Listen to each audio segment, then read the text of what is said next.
किसान साथियों, हम देख रहे हैं खेती में लगातार समस्याएं बढ़ती जा रही हैं। हमारी फसलों में रोग बीमारियों का जो अटैक है वो बढ़ रहा है, प्रकोप बढ़ रहा है और उसके कारण हमारी फसलों में लागत बढ़ रही है और हम महंगे महंगे फंगीसाइड, इंसेक्टिसाइड, खाद उर्वरक अपनी फसल में डालते हैं, जिससे कि हमारी धरती माता जो है वो बंजर होने की कगार पर आ गई है। और आज हम देख रहे हैं कि खेती से मानव स्वास्थ्य भी खराब हो रहा है। तो किसान साथियों, आज की वीडियो में हम बात करेंगे कैसे हम इसका हल निकाल सकते हैं, इसका हल क्या हो सकता है और प्राकृतिक खेती हम कैसे करें, प्राकृतिक खेती का मूल्य सिद्धांत क्या है, प्राकृतिक खेती में हम कैसे सफल हो सकते हैं। इसी संदर्भ में आज की वीडियो में हम पूरी डिटेल जानकारी आपको देने वाले हैं, क्योंकि आज हम नरसिंहपुर जिले की कृषि उपज मंडी में, जहां पर 2 दिन से प्राकृतिक खेती की एक कार्यशाला चल रही है और यहाँ पर जो संचालन कर रहे हैं वो कृषि ऋषि ताराचंद बेदी जी हैं, जो पिछले 20 सालों से प्राकृतिक खेती में काम कर रहे हैं और एक नई तकनीक उन्होंने विकसित की है जो किसानों को सफल, समृद्ध और आत्मनिर्भर बना रही है और खेती के साथ साथ मानव स्वास्थ्य और पर्यावरण को भी शुद्ध और सजीव और शक्तिशाली कर रही है। तो आप वीडियो में अंत तक बने रहे, वीडियो को पूरा देखो। अभी तक आपने चैनल को सब्सक्राइब नहीं किया है, पेज को फॉलो नहीं किया है, तो चैनल को सब्सक्राइब कर लें, पेज को फॉलो कर लें और किसान साथियों वीडियो को पूरा जरूर देखें। मैं हूं निखिल रजक, स्वागत करता हूं आपका आपके पसंदीदा और यूट्यूब चैनल खेत किसान और गाँव में। अन्न द्रव्य रसायन, ठीक है, अन्न द्रव्य रसायन बोलिए। तो प्रकृति में एक जीव है माइकोराइजा, जो 50 फुट नीचे जाके पानी लाके 50 फुट नीचे जाके पानी लाके और जड़ में डालता है, और उसका छोटा भाई इंडोमाइकोराइजा इस जड़ के पानी को पत्ते तक ले जाता है। तो अब वो पौधा देखो 50 फुट का है, तो एक जीव छोटा भाई जड़ से पानी को कहां ले जाता है? 50 फुट, और बड़ा भाई जमीन 50 फुट से नीचे लाके। इसलिए अप्रैल मई जून में जब एक भी पानी नहीं होता, ना मिट्टी में ना हवा में, तब पत्ते आते हैं। आते बहुत से पेड़ में, कौन कौन से में आते बताओ? बहुत से पेड़ों में आते हैं। तो अब ये बताओ, बिना पानी के पत्ते आ सकते हैं क्या? बिना पानी के आ सकते पत्ते? पर आए कि नहीं आए? तो ये माइकोराइजा देता है। इंपॉर्टेंट है ये जीव, है इंपॉर्टेंट। और जिसने खोज किया माइकोराइजा को, उसे फादर ऑफ ऑर्गेनिक फार्मिंग कहा गया, अल्बर्ट हावर्ड। और खोज कहां किया उसने? बिहार के पटना में।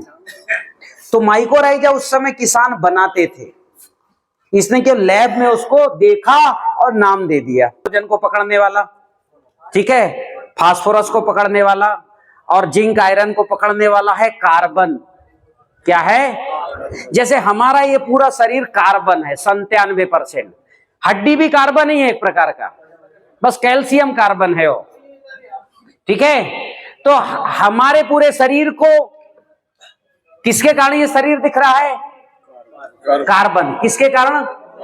कार्बन। कार्बन है तो चमड़ी है, और कार्बन जितना शुद्ध अच्छा होगा, अच्छा, दोनों कार्बन है, खराब कार्बन भी होता है। तो कार्बन जो है ये मिट्टी में होना चाहिए। कार्बन सबसे पहले हवा को पकड़ता है। अभी आप देखो ना, कोयले को पानी में डुबाओगे, बुलबुला निकलेगा कि नहीं निकलेगा? निकलेगा।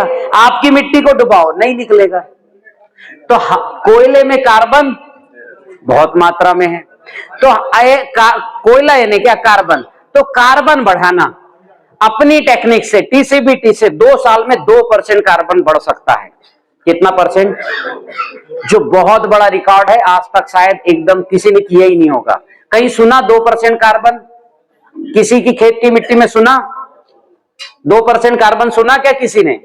कहीं नहीं है। आप यूनिवर्सिटी आईसीआर की भी मिट्टी जांच, यूनिवर्सिटी की जांचो, किसी की जांच लो, ज्यादा से ज्यादा 0.9, ज्यादा से ज्यादा 1.75% कार्बन हमारे विनय सिंह जी के खेत में, और एक नहीं सभी खेतों में उनके 5-6, 1.65, 1.75। इसलिए 30 टन मिर्ची निकला पर एकड़।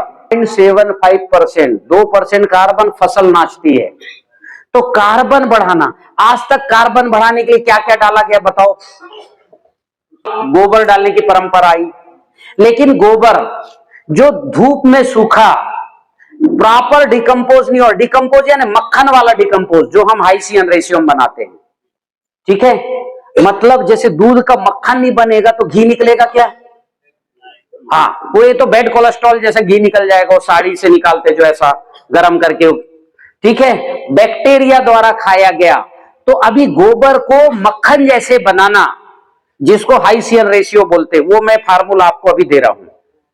तो ये कार्बन अभी कच्चा गोबर को सुखा गया, ये सस्टेनेबल कार्बन नहीं है। ये गोबर सूख गया और सस्टेनेबल, सस्टेनेबल समझ रहे हो, टिकाऊ। 20 ट्राली डाल दो 1 एकड़ में। जब अप्रैल मई जून की भीषण गर्मी पड़ेगी, जब आप धूप में खड़े नहीं हो सकते, वहां वो लचीला कार्बन रहेगा। उड़ेगा कि रहेगा? बिल्कुल उड़ेगा, क्योंकि बहुत लचीला होता है कार्बन। उस समय रोज उड़ेगा, रोज। आज उड़ा जो है 20 किलो, कल 25 किलो, 20 किलो रोज उड़ेगा। 3 महीने में, जून के आखिरी में जांच कराइए, 0.3% कार्बन, 0.4, उससे ज्यादा नहीं। बहुत से लोगों ने डाले ट्रालियों से, बढ़ा क्या कार्बन? मिट्टी कॉम्पैक्टनेस बढ़ ही रही है। फिर तिल और फिर सन और ढेंचा की हरी खाद से भी नहीं बढ़ा। कार्बन बढ़ेगा 3 फार्मूलों से। कितने फार्मूलों से? पहला फार्मूला है तिल की हरी खाद। गाय की तिल, तिल जानते हो ना, खाने वाला। बाजार का तिल भी बो दो, सब उगता है। तो 4 से 5 किलो तिल 1 एकड़ में बोना है। बढ़िया जुताई कर दो, समतल कर दो, बो दो। 35 दिन जब इतना हो जाए, बीच में सिंचाई करोगे ना, तो क्या क्या मिला के करोगे बाद में बताऊंगा। अभी तो मान लो सिंचाई करो, नेचुरल भी, जैसे पानी की सिंचाई करोगे भी तो तिल बढ़ जाएगा। जितना अच्छा होगा मिट्टी उतना बढ़ता है। 35 दिन में मेरा एक किसान ने भेजा है, 6 फुट का तिल है उसके खेत में। क्योंकि जब घना 5 किलो तिल बोगे ना, तेजी से सबके सब बढ़ेंगे, क्योंकि घने रहेंगे ना। तो मिट्टी अगर खराब रही तो भी जो है 1.5-2 फुट का, थोड़ी अच्छी रही तो 3 फुट का तिल, और अच्छी रही तो 4, मात्र 35 से 40 दिन में। अब इसको 40 दिन का जो तिल की डंडी है, वो लकड़ी नहीं बनती। सन ढेंचा की लकड़ी बन जाती है, तिल की वो पूरा कार्बन है, पत्ती जैसा ही है। और पत्ती भी मोटी रहती है, वो पत्ती नहीं है, वो भी कार्बन का स्पंज है। चप्पल जैसे पहनते ना स्पंजी, वैसा। इसको अब क्या करना है, रोटावेटर से जमीन में गड़ा देना है। हाँ, बहुत गहरा 6-7 इंच में गड़ा देना है। गड़ाने के बाद उसको, उसमें जीवाणु जल चलाना 1-2 बार सिंचाई के साथ, ठीक है। और क्या चलाना है, कार्बन रिचार्जिंग बैक्टीरिया भी देना 1 बार। अभी कार्बन, हवा से कार्बन को पकड़ के जमीन में फिक्स करने वाला बैक्टीरिया भी ढूंढ लिया गया, उसका नाम है साइनोबैक्टीरिया, ठीक है। अभी यूनिवर्सिटी भी बनाने लग गई है, आपको भी बनाना हम सिखा सकते हैं, कोई ऐसा काम नहीं, पर अभी ले लो 200-250 ग्राम चाहिए, ठीक है। उसको जीवाणु जल में, सजीव जल में, हाई CN रेशियो, जो भी आप गोबर का लिक्विड बनाते हो, गोबर, गोमूत्र, गुड़, कोई भी, उसमें मिक्स कर दो और 1 एकड़ खेत में जाने दो। पूरे खेत में वो हल्का हरा हरा हरा हरा काई जैसा बना देगा। नीचे के पानी को वॉपरेट होकर ऊपर नहीं जाने देगा, तो सिंचाई का बचा कि नहीं बचा, पानी वॉपरेट नहीं होगा। दूसरा, और क्या करेगा, हवा के नाइट्रोजन और कार्बन दोनों को पकड़ के मिट्टी में फिक्स करेगा। हाँ, कार्बन रिचार्जिंग बैक्टीरिया, और टेक्निकल भाषा है इसको जो है साइनोबैक्टीरिया बोलते हैं। तीसरा है हाई CN रेशियो घोल, जो 500 लीटर के टैंक में बना हुआ। हाँ, हाई CN रेशियो घोल। मैं जब यहां जो है ना 15-16 साल पहले जब रिसर्च करता था, तो सबसे पहले 5000 लीटर की टंकी बनाई थी घर के सामने। आज ये टंकी दिखाई किसको? लेखराम जी को दिखाई। और किस किसने देखा? नवजोत जी ने। सबसे पहले मैंने हाई CN रेशियो आज के 15-16 साल पहले बनाए थे खमरिया में। आज भी वो टंकी ज्यों की त्यों है, पर बन नहीं रहा है बस, ठीक है। तो क्या होता है इसमें? इसमें क्या होता है, हमने पानी डाला, इसमें डालो गोबर। जैसे जो है 100 लीटर में बताऊं कि 1000 लीटर में बताऊं? 100 तो छोटा हो जाए, 100 बता दूं? हाँ चलो 100 लीटर में लिख लो, कर लेना। 100 लीटर पानी में 10 किलो गोबर डालना, ठीक है। 10 से 20, एक्स्ट्रा है तो 20 भी कर सकते हो, क्योंकि गोबर का ही मक्खन बना, गोबर को ही मक्खन बनाना है, ठीक है। हाँ 20 लिख लो। उसमें मात्र 100 ग्राम गुड़ डालना है। गुड़ ज्यादा मत डालना, मैं पहले डलवाता था, गुड़ एसिडिक होता है, 4.5 pH होता है, इसलिए ज्यादा गुड़ नहीं डालना। गुड़ कितना डालना है? हाँ, उससे आपकी बचत भी हुई। आलू डालना, उबला हुआ आलू 1 किलो। आलू में बैक्टीरिया का फूड होता है। ये जितने भी साइंटिस्ट हैं ना जो कल्चर बनाते हैं, सब आलू यूज करते हैं। 1 किलो उबाल के मेस करके, ठीक है। अगर 10,000 लीटर है 10 किलो, ठीक। हाँ, ये 3 बेसिक चीजें हैं जो आपके पास है। हाँ हाँ, अभी एरिया नहीं बता रहा हूं, 100 लीटर का लिख लो। अब ये बैक्टीरिया, हमको इसमें जिंक आयरन सबके बैक्टीरिया डालना है, ठीक है। तो अभी बाजार में बहुत से ऐसे चीजें हैं, डिकम्पोजर भी ये सब है, पर मैंने ऊर्जा चेक की, कहीं ना कहीं निगेटिव आ रहे हैं। आप ऐसी कोई भी कल्चर आते हैं ना, तो हाथ में रखना और ऐसे हाथ में रख के दबाना, ऐसे जो प्रयोग, अगर आपका हाथ दब गया तो वो कल्चर कौन सा है, निगेटिव है कि पॉजिटिव? अब एक जंगल जीवाणु निकालो, नीचे रखा है। ये जंगल जीवाणु जैसे डिकम्पोजर बना भारत भर में, और बहुत से बैक्टीरिया, गोकरपा अमृतम, ऐसे जंगल जीवाणु, ये मेरा उत्पाद है। ये मैंने कहां से निकाला? कान्हा किसली के जंगलों से, जहां हमारे यहाँ 50 फुट 70 फुट के सरई के पेड़ होते हैं। किसी कोई जानता सरई? जो रेलवे में जो पटरी बिछती है ना, वो सरई के पेड़ से, जो सड़ती नहीं पानी में। यूकेलिप्टिस नहीं, सरई। हाँ, 50-60 फुट होता है और अप्रैल मई में पत्ते आ जाते हैं, और उसकी लकड़ी नहीं सड़ती, पानी में डला रहे सैकड़ों साल नहीं सड़ेगी। वहां के जो है जंगलों से हमने बैक्टीरिया निकाला है, नाम रखा है जंगल जीवाणु, ठीक है। और इसमें 111 तरह के स्ट्रेन हैं, अलग अलग प्रजातियां हैं, और सब में अलग अलग हैं स्पीसीज भी। सूडोमोनास के कम से कम इसमें 30 स्पीसीज हैं, ठीक है। ये डालना है आधा लीटर। अब ये 100 लीटर बनाओ तो आधा, 1000 भी बनाओगे तो, 2000 लीटर बनाओगे तो भी, क्योंकि ये तो बढ़ने हर 20 मिनट में दुगना होता है। जैसे हम दही बनाना है तो 1 मटके के लिए भी उतना ही डालते हैं, थोड़ा सा ज्यादा कर देता, कम भी हो तो उतना ही हो ना, वो बढ़ता है हर 20 मिनट में डबल, ठीक है। तो ये डालना। अब अगला, कार्बन रिचार्जिंग बैक्टीरिया भी मेरे गांव में बनता है, ये सब बनाते हैं हमारे गांव में, वो आए शिवेंद्र जो इधर उधर, ये सब बनाना सिखा दिया, आपको भी सिखा दूंगा। अब ये जंगल जीवाणु भी आपको इसको डेवलप करके रख भी सकते हो, दही जैसा।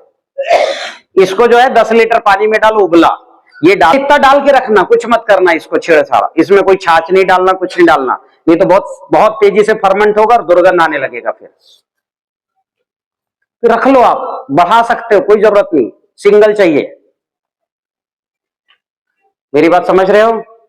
तो सभी तरह का है इसमें, नाइट्रोजन के बैक्टीरिया, फास्फोरस के, पोटास के, जिंक के, आयरन के, कैल्शियम के, मैग्नीशियम के, बोरान के भी बैक्टीरिया, बोरान सल्बुलाइजिंग। तो ये डालना आधा लीटर। अब अगला काम क्या करना है? इस बैक्टीरिया का फूड मैंने डलवा दिया, क्या?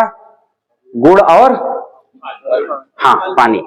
गुड़ ध्यान रखना, किलो किलो डालने की परंपरा थी, उसमें बैक्टीरिया की ग्रोथ घटी।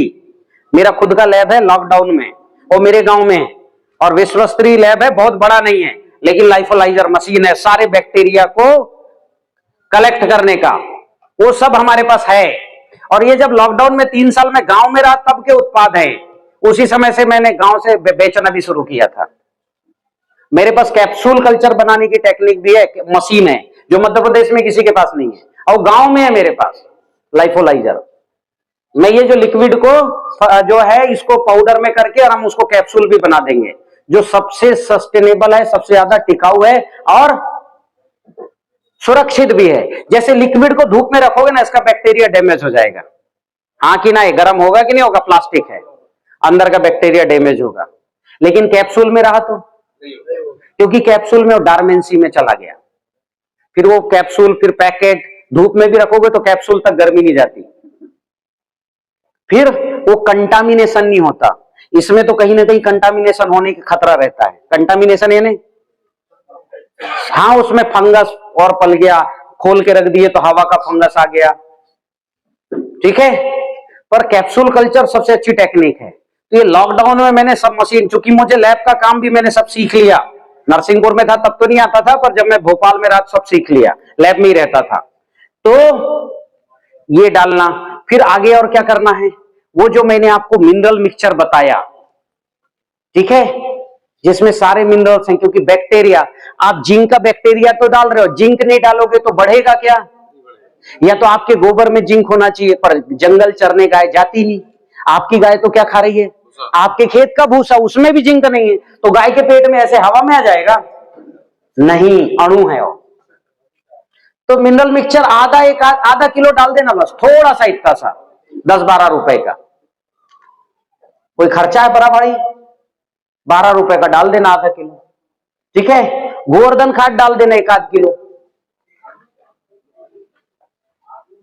मेरी बात ध्यान में ही। उसमें गोवर्धन खाद में सब आयरन है, कैल्शियम है, मैग्नीशियम है, पोटेशियम है, सारे, मतलब अणु भी डाले, जीवाणु भी डाले। हमने क्या डाला? गोबर भी डाला है गोबर, गौमूत्र नहीं डालना, ठीक है। हाँ, गौमूत्र की कोई जरूरत नहीं इसमें, ठीक है। जैसे हम दही बनाते, दूध और दही का बैक्टीरिया ही चाहिए ना, और कुछ चाहिए क्या? दही बना कि नहीं बना? हाँ, नहीं तो कहेंगे साहब इसमें तो गौमूत्र डाल दो, तो क्या होगा दही का? गौमूत्र एसिडिक होता है, उसमें अमोनिया भी होता है, ठीक है। हाँ, तो अमोनिया का अलग गुण है, तो गौमूत्र नहीं डालना, ध्यान रखना। हमने गौमूत्र डालेंगे तो क्वालिटी बढ़ जाएगी, पर बैक्टीरिया की गुणवत्ता घट जाएगी, ठीक। हाँ, तो अब ध्यान में आया। अब क्या करना है? कार्बन रिचार्जिंग बैक्टीरिया भी डाल दो, 200-250 ग्राम। 50 ग्राम डालोगे तो भी बढ़ जाएगा, वो इसमें नहीं है, क्योंकि उसकी अलग ही कहानी है बनाने की, ठीक है। हाँ, और उसको ऐसे बॉटल पैक जैसे रख भी नहीं सकते। अब ये हमने सबने डाल दिया, इसको रखना हमको है 21 दिन। कितने दिन? 21 दिन। हाँ, 21 दिन हम रखेंगे तो पूरा फर्मेंट हो जाएगा।